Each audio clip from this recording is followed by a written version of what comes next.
Hello everyone, welcome back to the channel. तो martial master के new episode में आप सबका स्वागत है। अगर आप लोगों ने इसके प्रीवियस एपिसोड को नहीं देख रखा तो देख लेना, देख लिया है तो अच्छी बात है। तो फिर चलिए इसके न्यू एपिसोड को अब हम स्टार्ट करते हैं। तो एपिसोड के स्टार्टिंग में हम चांसाओ और सब लोगों को देखते हैं जो कि फॉरबिडन एरिया की अंदर की तरफ जाने लगे थे, और जाते जाते कुछ टाइम के बाद में वो लोग एक हॉल में पहुंच जाते हैं। तभी चांसाओ की नजर किसी के ऊपर चली गई थी और वो सोचने लगता है ऐसा लग रहा है कि कोई हमारे ऊपर नजर रख रहा है। ये सब कुछ सोचते हुए चांसाओ आगे की तरफ बढ़ने लगा था। वहीं पे दूसरी तरफ उस हॉल में हम एक बंदे को देखते हैं जो कि डीमन क्लैन से था। मतलब कि इस बंदे को देखकर साफ साफ पता चल रहा था कि ये डीमन क्लैन से बिलोंग करता है।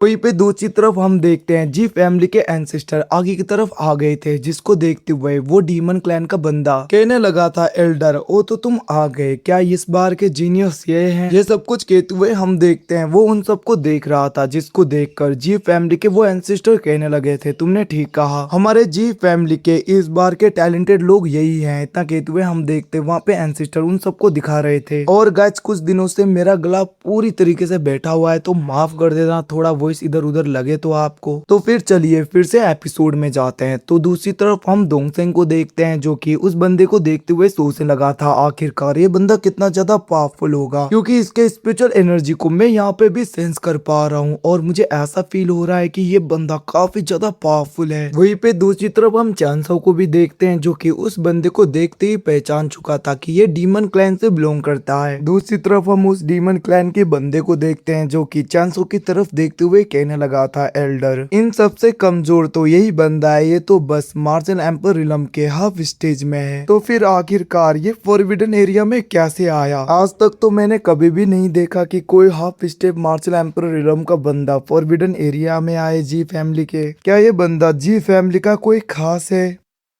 ये सब कुछ कहते हुए हम देखते हैं वो डीमन क्लैन का बंदा जी फैमिली के एंसेस्टर की तरफ देख रहा था। अब उसकी ये सब कुछ बातें सुन के जी फैमिली के एंसेस्टर हंसते हुए कहने लगे थे, सियाव ये भले ये half stage martial emperor realm पे है, बट मैं तुम्हें बता दूं इसने इस रिलम में होते हुए भी स्पेस और किलिंग इंटेंट के दो लॉ को पूरी तरीके से मास्टर कर लिया है, जो कि एक एक्स्ट्रा ऑर्डिनरी टैलेंट है। तुम क्या सोचते हो? ये सब कुछ कहते हुए हम देखते वो वहाँ पे डीमन क्लैन के उस बंदे जिसका नाम सियाओई है उसकी तरफ देख रहे थे। अब ये सब कुछ देखकर दूसरी तरफ चांसाओ पूरी तरीके से शॉक हो जाता है और वो सोचने लगा था, आखिरकार डीमन क्लैन का कोई बंदा ऐसे ही ओपनली इस जगह पे कैसे घूम सकता है? क्या यहाँ पे सच में जी फैमिली के लोग भी डीमन क्लैन के साथ में कोई रिलेशन रखते हैं? क्या ये लोग भी डीमन क्लैन के साथ में मिले हुए हैं? अब ये सब कुछ चांसाओ सोच ही रहा था। दूसरी तरफ डीमन क्लैन के उस सियाओई को देखते हैं जो कि अपने पाव का यूज करते हुए ब्लड स्पिरिट स्टोन्स को पूरी तरीके से अपीयर करता है,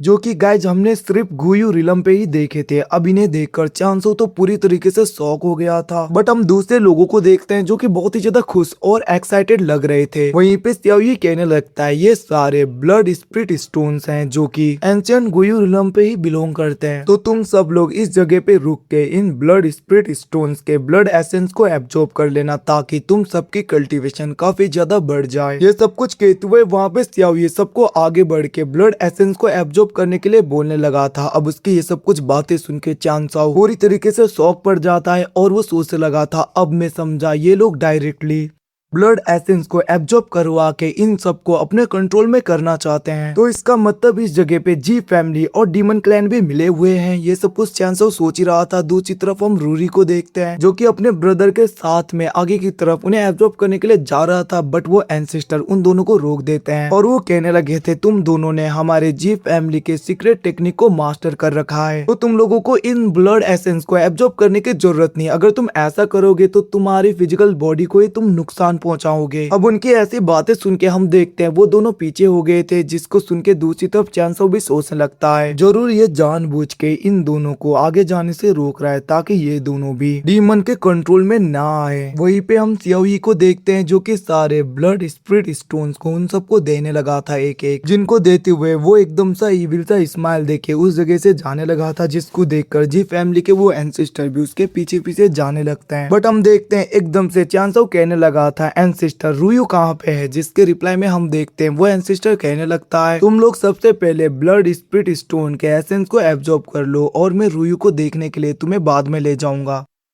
इतना कहते हुए वो उस जगह से चले गए थे। दूसरी तरफ हम देखते हैं सब लोग एक एक ब्लड स्पिरिट स्टोन्स पाकर काफी ज्यादा खुश हो गए थे। बट दूसरी तरफ हम रुआंग को देखते हैं जो कि बहुत ही ज्यादा गुस्सा था क्योंकि यहाँ पे चान साओ को ब्लड स्पिरिट स्टोन मिल गया था। तो इसीलिए रुआंग छुप के अपने हाथों में एनर्जी को कलेक्ट करते हुए एकदम से चान साओ के ब्लड स्पिरिट स्टोन के ऊपर अटैक कर देता है, जिसकी वजह से हम देखते हैं वो स्टोन पूरी तरीके से डिस्ट्रॉय हो गया था, जिसे देखकर रुआंग तो काफी ज्यादा खुश होने लगता है। बट हम देखते हैं दूसरी तरफ वहाँ पे रूरी गुस्सा हो गया था। वो कहने लगता है रुआंग आखिरकार ये तुमने क्या किया, जिसके रिप्लाई में हम देखते हैं रुआंग कहने लगता है मेरी मर्जी, वैसे भी मैं जी फैमिली के किसी भी ट्रेजर का यूज करने नहीं दूंगी इस बंदे को। ये सब कुछ कहते हुए हम देखते हैं वहाँ पे रुआंग काफी ज्यादा खुश हो रहा था, जिसको सुन के चान साओ गुस्सा हो गया था और वो अपने हाथों को मिलाते हुए रुआंग के ऊपर अटैक करने के लिए उसकी तरफ बढ़ने लगता है, जिसको देखकर रुआंग काफी ज्यादा डर गया था और उसे याद आने लगता है कि कैसे चान साओ ने पिछली बार उसकी बहुत ही ज्यादा धुलाई की थी। लिटरली ये सब कुछ सोचते हुए वो डर गया था और वो पीछे की तरफ होने लगता है और वो कहने लगा था याद रखना अगर तुमने मुझे फिर से टच किया तो तुम्हारे लिए ठीक नहीं होगा। ये सब कुछ कहते हुए हम देखते हैं वहाँ पे एकदम से रुआंग भागने लगा था और वो चान साओ के ऊपर अंधाधुन अटैक कर देता है, बट उसे तो कुछ भी अटैक लगता ही नहीं, जिसे देखकर रुआंग और ज्यादा डर गया था और वो स्पीड में भागने लगता है। बट चान साओ एकदम से उसके आगे आ जाता है और वो कहने लगता है तुम्हारी इतनी हिम्मत, तुमने मेरे ब्लड स्पिरिट स्टोन को डिस्ट्रॉय किया। अब ये सुन के वहाँ पे रुआंग डरते हुए फिर से भागता है, बट हम देखते हैं चान साओ उसके आगे पीछे आ रहा था बहुत ही तेजी में,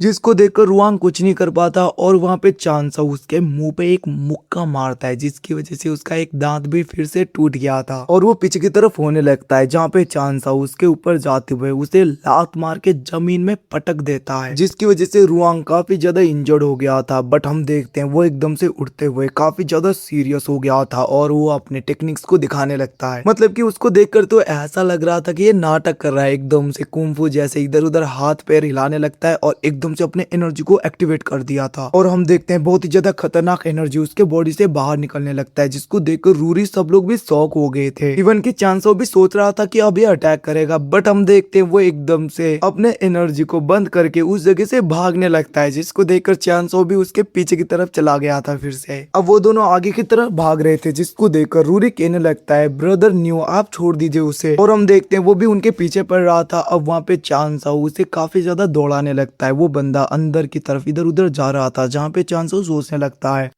मुझे जल्दी से जल्दी रूही को ढूंढना होगा और वो कहाँ पे है ये भी पता करना होगा। वैसे भी इसके साथ में ज्यादा खेलने की जरूरत नहीं। इतना कहते हुए हम देखते हैं वो वहाँ पे रुआंग को मारते हुए डायरेक्टली उस पैगोडा से बाहर फेंक देता है और उस जगह पे एक डिमोनिक फॉर्मेशन को देखने लगा था वो, जिसको देखकर चान साओ कुछ सोचने लगता है। और गाइस इसी के साथ में एपिसोड खत्म। Thanks for watching, bye bye, see you again, मिलते अगले एपिसोड में, तब तक के लिए take care guys, bye bye.